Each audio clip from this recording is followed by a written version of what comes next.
પણ અત્યારે જબરજસ્તીથી ભાજપની સરકાર મિલાવટ કરેલું પેટ્રોલ જબરજસ્તીથી દેશની જનતાને આપવામાં આવી રહ્યું. મારી ગાડી છે તો મરજી પણ મારી હોય કે હું મારી ગાડીમાં કયું પેટ્રોલ નખાવીશ.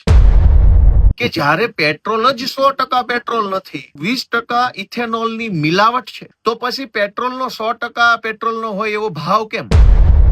આપણે આખી જિંદગી મહેનત કરીએ, પરસેવો પાડીએ, કરકસર કરીએ, 2 પૈસા બચાવીએ અને એ પૈસાથી આપણે જીવનમાં એક વખત આપણું સપનું પૂરું કરવા 4 વ્હીલર લઈએ, મોટી કાર.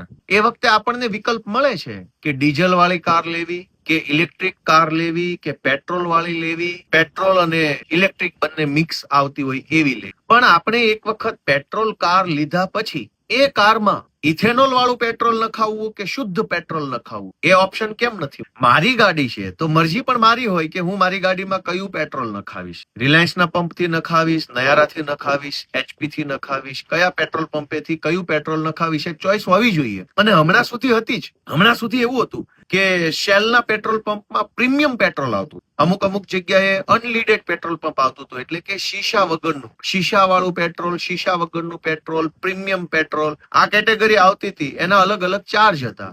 અનલીડેડ નખાવો તો એટલો ચાર્જ, પેલું પ્રીમિયમ નખાવો તો એટલો ચાર્જ. પણ અત્યારે જબરજસ્તીથી ભાજપની સરકાર ઇથેનોલ E20 પેટ્રોલ એટલે કે પેટ્રોલની અંદર 20% ઇથેનોલ મિલાવટ કરેલું પેટ્રોલ જબરજસ્તીથી દેશની જનતાને આપવામાં આવી રહ્યું. આના કારણે 2-3 નુકસાન કે જ્યારે પેટ્રોલ જ 100% પેટ્રોલ નથી, 20% ઇથેનોલની મિલાવટ છે, તો પછી પેટ્રોલનો 100% પેટ્રોલનો હોય એવો ભાવ કેમ? 20% મિલાવટ છે તો ભાવ પણ 20% ઓછો હોવો જોઈએ. કે E20 પેટ્રોલનો ભાવ 70 રૂપિયા, શુદ્ધ પેટ્રોલનો ભાવ 90 રૂપિયા. આ તો મિલાવટ 20%, ભાવ 100%. તો જનતાને અહીંયા એક લૂંટનો સામનો કરવો કે આપણી ગાડીઓ જે બની છે એ ગાડી E20 કમ્પેટિબલ એટલે કે E20 પેટ્રોલને એ ગાડી ચલાવી શકે, એના એન્જિન, એના સ્પેર પાર્ટ્સ બધા જે આવતા હોય એ એના માટે નથી બનેલા. તો પછી આપણી ગાડીમાં જબરજસ્તીથી E20 પેટ્રોલ નખાવવાની ફરજ કેમ સરકાર પાડે છે? તો આખી જિંદગી મહેનત કરીને,